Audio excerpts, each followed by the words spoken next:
I mean, I could come over, now or later. No, no, I'm about to make a video. I haven't hit record yet. Oh shit! Forgive that phone call. Welcome back to another episode of Creature of the Night. I am your host, Toxin, of course, your friendly neighborhood sinner. I'm coming at you today with 2017 Sandman. What's going on? Mark it down!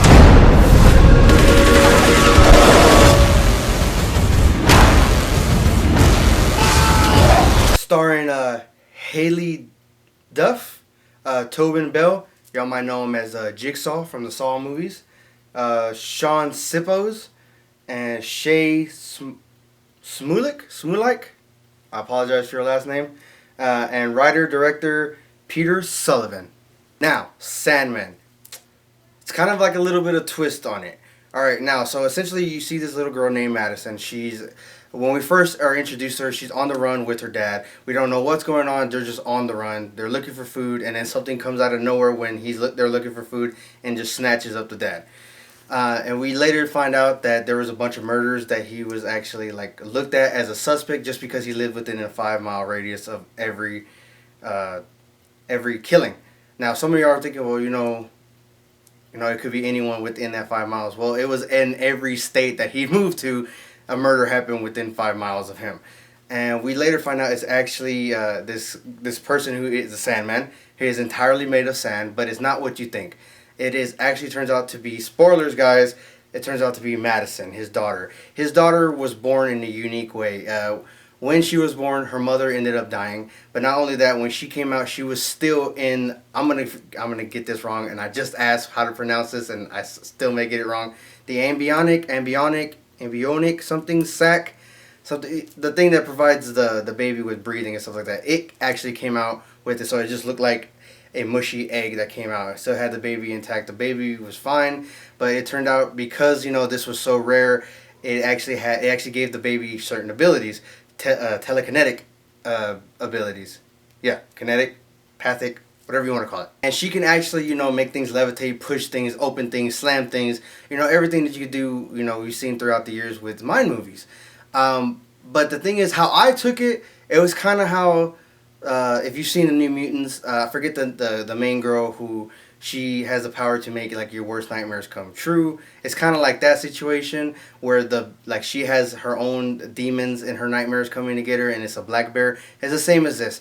When she gets cornered or her fear is really heightened, this Sandman appears and deals with the problem. Now it cannot just manifest out of anything. It literally has to manifest out of sand.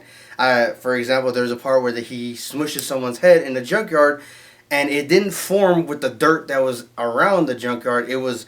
He happened to be standing in this one little kid's sandbox, and it was nothing but sand in this one little turtle-shaped sandbox, and that's where it formed. So yeah, so it protects her, but at the same time, it wants to kill her as well. I heard one of my people said that maybe it's because he wants to kill her himself, which makes a lot of sense. Throughout the whole thing, of course, she's getting blamed for the murders. She ends up having to go live with her aunt, and then the aunt is later blamed for the murders as well.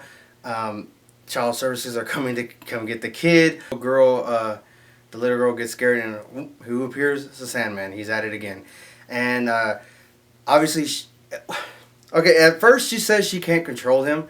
But then when the army comes, because the government does come, and that's where Jigsaw, I'm just going to call him Jigsaw. That's when Jigsaw, he's actually part of the government, and he captures these kids with unique abilities and, obviously tests on them, and he wants to use them as weapons until, his people classify her as too dangerous so she can't be controlled. So when they're on their pursuit to go get her, they send an entire SWAT team to go get this girl. And it looks like she has no problem controlling them, telling them where to go, telling them who to fuck up here, there, whatever. So it's kind of confusing because even when they have her in the lab and they're doing tests on her and she finally makes her big escape, she's telling him where to go, who to get with no issue. But then she can't stop him from him trying to come get her. I don't know. Maybe you know leave a comment below. Let me know when you go check it out because it is on Hulu. Let me know what you thought about it or like what the whole case is. They end up going to a psychiatrist who hypnotizes her, tells her to grab onto the Sandman to release him, so that way he can bring kind of a a Freddy Krueger type of thing, a Nightmare on Elm Street kind of feel, bring him into real life. Or in fact, it was Freddy versus Jason. That's when they kind of do it too. That's another perfect example that pops up in my head. I know he probably does it throughout the other movies as well, where they bring him into the real world so they can fuck him up in the real world. But that's just the thing. They thought he was just gonna disappear. He actually comes out of the psychiatrist, bursts his way out of her chest, and he becomes real. And now he can actually, physically hurt her, physically do anything else that he wants to do. Ending, guys, it was unsatisfying. She's throwing bricks on him. She's using her powers to try to stop him. And they're in a building that's being built, so there's a lot of exposed wire and stuff like that. And she actually ends up electrocuting him, and she ends up like frying him, and he ends up turning still. So Toxin's opinion, really quick, guys. Overall, great movie. Loved it. Very enjoyed it. Enjoyed it very much. It is on Hulu, guys. Go check it out. Let me know what you think about it. Very adrenaline rush. It does give you a little mind fucks here and there, and it does kind of keep you guessing, which is what I like and what I look for in films. So drop a comment below. Let me know what you thought about it. Maybe I'm wrong. Maybe I missed something. Help me out, guys. Help me help you. And always remember, if you're not sinning, you're not having fun. Rock on, guys.